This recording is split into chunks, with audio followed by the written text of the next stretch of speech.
Hello guys, magandang buhay at welcome dito sa aking Mathematics Tagalog tutorial. Ngayon po ay magbibigay po ako ng sample summative test about simplifying rational exponents. Kagaya po ng activity na ito, simplify the following expressions with rational exponents. So ipapaliwanag ko po yung 7 examples na yan sa inyo step by step kung paano po natin yan isi-simplify. Okay, so let's start. Let's simplify this number 1 example. X raised to the 6 raised to the 3 over 2 power. Okay, so how to simplify this expression? If you notice here, meron po tayong rational exponents na 3 over 2. Okay, i-apply po natin dito yung power to a power rule. Just copy the variable x. Ito po yung base natin. Dalawa po yung exponent natin, yung 3 over 2 at 6. So all you have to do ay you're going to multiply 3 over 2 times 6 or 6 times 3 over 2. So multiply po natin 6 times 3 over 2. So how to multiply whole number by fraction? Kung nalilito po kayo, ang denominator po ng whole number ay always 1. Ano po? Kaya 6 over 1 yan. So to multiply fractions, multiply mo lang yung numerators. So 6 times 3 is equal to 18. And then, multiply mo yung denominators. 1 times 2 is equal to 2. And then, you divide. Pag pwede pong i-divide, 18 divided by 2 is equal to 9. So, yung 9 po na yan, yan na po yung exponent ng x. So, ito na po yung kanyang simplified form, x raised to the 9 power. Okay, so how about this number 2 example? 27, x raised to 9 raised to 1/3. So, paano po natin ito simplify? I-apply po natin yung power to a power rule. So, paano po yan simplify? I-distribute po natin yung 1/3 sa exponent sa loob ng parenthesis. Unahin po natin yung 27. Ang exponent po ng 27 sa loob ng parenthesis ay wala tayong nakikita. That means that is 1. So, 1 times 1/3, that is equal to 1/3. Okay? And then, for variable x, ang exponent po niya ay 9. So, multiply natin 9 times 1/3. So, what is 9 times 1/3? So, again, whole number yung 9. Ang denominator po niyan ay 1 always. So, to multiply fraction, multiply numerators. 9 times 1 is 9. All over, denominators, 1 times 3 is equal to 3. Okay, kung pwede pong i-divide, i-divide. Kung hindi po, baka pwedeng i-simplify to lowest term. So, in this case, 9 divided by 3 ay pwede po. That is equal to 3. At yung 3 po na yun na yung bagong exponent ng x. Okay, so nawala na po yung 1/3 sa outside parenthesis. Okay? But if you notice, ito pong 27 ay meron po siyang exponent na fraction, 1/3. So, to simplify this one, tignan po natin yung denominator ng ating fraction ay 3 at ang numerator ay 1. So, mean to say, ay pwede nating i-convert into radical form. Kaya itong 27 ay magiging cube root of 27. At kung ipipress po natin yan sa calculator, ang cube root ng 27 is equal to 3. Okay. Bakit po naging 3? Kasi cube root means, ano yung number daw na i-multiply mo ng 3 times magiging 27. 3 po yan kasi 3 times 3 is 9. 9 times 3 is equal to 27. Ano po? Kaya, ito po ay magiging 3x cube. Okay? Yung 27 raised to 1/3 ay naging 3. Okay? So, yan na po yung kanyang simplified form. But, meron pong ibang way. Ano po? Kung di po nyo kayang i-transform into radical form. Ito lang po yan.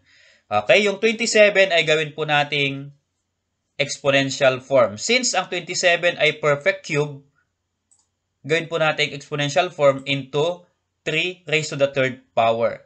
Ang 3 raised to the third power ay 27. Ano po? Kasi 3 raised to the third means multiply 3 times. So 3 times 3 is 9. 9 times 3 is 27. And then, you're going to multiply 3 times 1/3 to simplify. Okay, kopyahin nyo muna natin yung ating x cube. Okay, so what is 3 times 1/3? Again, multiply numerator. 3 times 1 is 3. Over denominators, 1 times 3 is equal to 3. And 3 divided by 3 is equal to 1. Yun na po yung bagong exponent ng 3. 3 raised to the first power. and then ibaba natin yung x cube. So if you notice, kapag 1 ang exponent, pwede na pong tanggalin. So pwede pong 3x cube. If you notice, ay pareho po yung nakuha natin o na-simplify natin na una, yung 3x cube dun sa taas. Okay, so how about this number 3 example? Z raised to 3 over 2 raised to negative 2. So again, in this case, meron tayong fraction na exponent at meron pa tayong negative exponent. Okay, bago po natin i-simplify ay tanggalin muna natin yung negative exponent. Gawin po natin positive. So paano po yan gagawin na positive yung negative? Ganito lang po yun. Ito pong ating expression ay numerator. Ang denominator po niya ay 1 kasi wala po.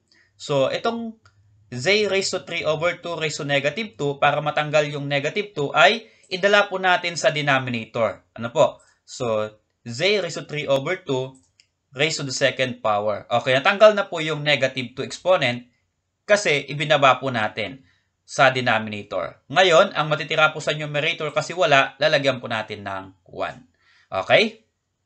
Simplify na po natin yung z raised to 3 over 2 raised to the second power. Again, we are going to apply power to a power rule. So, multiply lang po natin yung 3 over 2 times 2. Okay? So, 2 times 3 over 2. So, again, multiply numerator. 2 times 3 is equal to, yan, always denominator ng 2 ay 1. So, 2 times 3 is equal to 6. All over, denominators, 1 times 2 is equal to 2. And 6 divided by 2 is equal to 3. So, yung 3 po na yan na po yung maging exponent ng z natin sa denominator. So, z raised to the third power. So, ito na po yung kanyang simplified form. Hindi na po pwedeng isimplify yan. 1 over z raised to the third power. Okay, so bago ko po i-present yung number 4 example, click lang po muna ang like and subscribe kung bago ka po sa aking channel and notification bell upang sa gayon ay ma-update ka sa iba pang video tutorial na aking i-upload sa mga susunod. Sa ngayon po ay gumagawa ako ng learning task, performance task, at summative test sa mga susunod na lesson. Okay, so how about this number 4 example? 25 over 16 raised to 1 half. If you notice, yung base po natin ay fraction. At fraction din po yung ating exponent. But, again, yung ating fraction na exponent, ang ating denominator ay 2 at ang numerator ay 1. Ibig sabihin, pwede pong i-convert yan into radical form. Okay, distribute po natin yung 1 half dun sa numerator at denominator. Unahin po natin yung numerator. 25 raised to 1 half in radical form ay square root of 25. Square, that is 2. Kasi 2 po yung denominator sa ating exponent na 1 half. And then, sa denominator, yung 16 raised to 1 half in radical form ay square root of 16. So, if you simplify, square root of 25 sa numerator ay 5 at square root of 16 sa denominator ay 4. Yan na po yung kanyang simplified form. So again, pag di mo po kaya na gamitin yung radical form ay gawin po natin or simplify natin sa other way. Okay, so unahin po natin yung numerator, 25. Again, i-multiply natin yung exponent ng 25 sa loob ng parenthesis. Wala po tayo nakitang exponent ng 25 sa loob, that is 1. So 1 times 1 half, yung exponent sa labas ay 1 half. Ano po? Gawin din sa denominator na 16, ang exponent po niya ay 1. Multiply natin sa 1 half sa labas ng parenthesis. 1 times 1 half is 1 half. So always, if you multiply 1 by any number, the answer is the number. Okay? Okay? And then, you're going to convert 25 into exponential form. Since ang 25 po ay perfect square, bakit po perfect square ang hinahanap natin? Kasi po 1 half mean to say yung 2 square yun. Ano po? So, ano po ang 25 in exponential form? That is 5 raised to the second power. Kasi 5 times 5 is 25. Okay? And then, you're going to multiply to simplify 5 raised to 2 raised to 1 half. So, 2 times 1 half is equal to 1. 1 na nga ba? Okay, multiply mo lang yung 2 sa numerator ng 1 half na 1. So, 2 times 1 is 2 and then i-divide mo sa denominator na 2. So, 2 divided by 2 is equal to 1. And then, yung denominator naman ay 16. So again, perfect square din po ang 16. In exponential form, yan po ay 4 square. Kasi 4 times 4 is 16. And then, you're going to multiply. Again, 2 times 1 half is equal to 1. Okay, since 1 ang kanilang exponent, yung 5 at 4, pwede rin po yan na tanggalin kung 1 na. So, 5 over 4. If you notice, the same po yung nakuha natin na simplified form sa dalawang way ng pag-simplify. Pareho pong 5 over 4. Okay, so how about this number 5 example? 6x raised to 1 half times x raised to 4 over 3. If you notice here, ang variable po natin ay pareho pong x. Ang numerical coefficient po ng second term natin na x raised to 4 over 3 ay 1. So if you multiply by 6 yung nauna, that is 6. Ano po?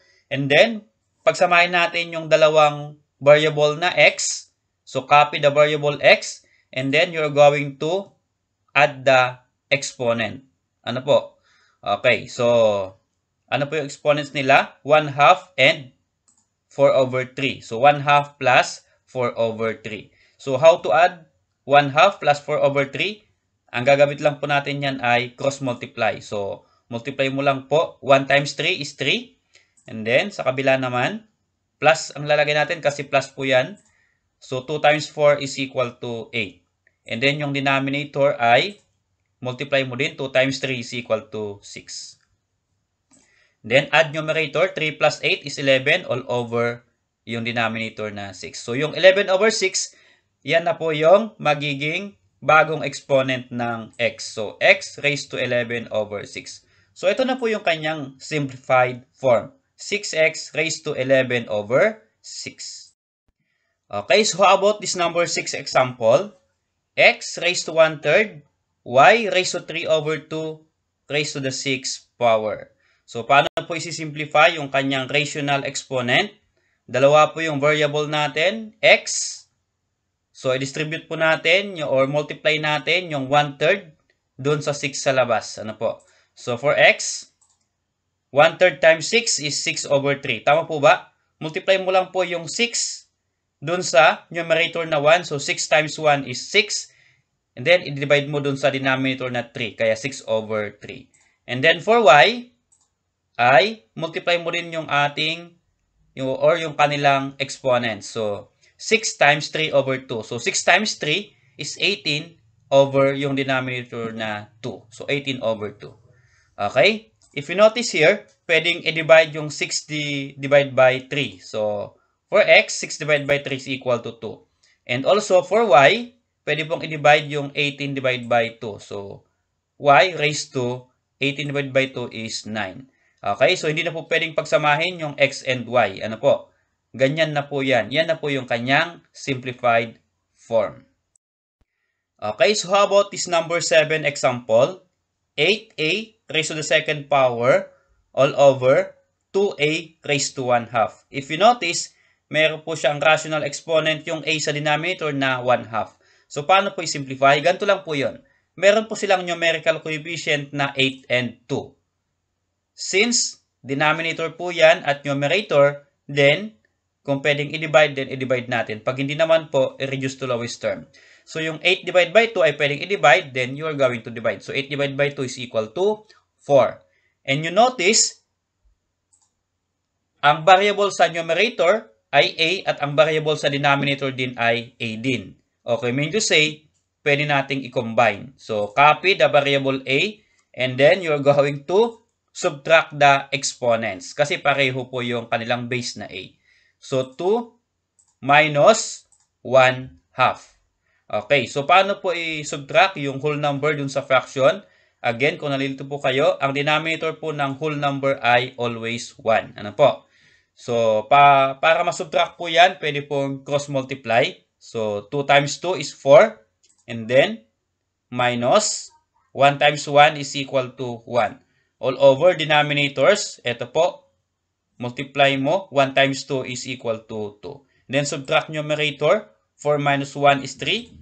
Then copy denominator 2. So 3 over 2, yan na po yung bagong exponent ng a. So a raised to 3 over 2. So, ito na po yung kanyang simplified form. 4a raised to the 3 over 2 power.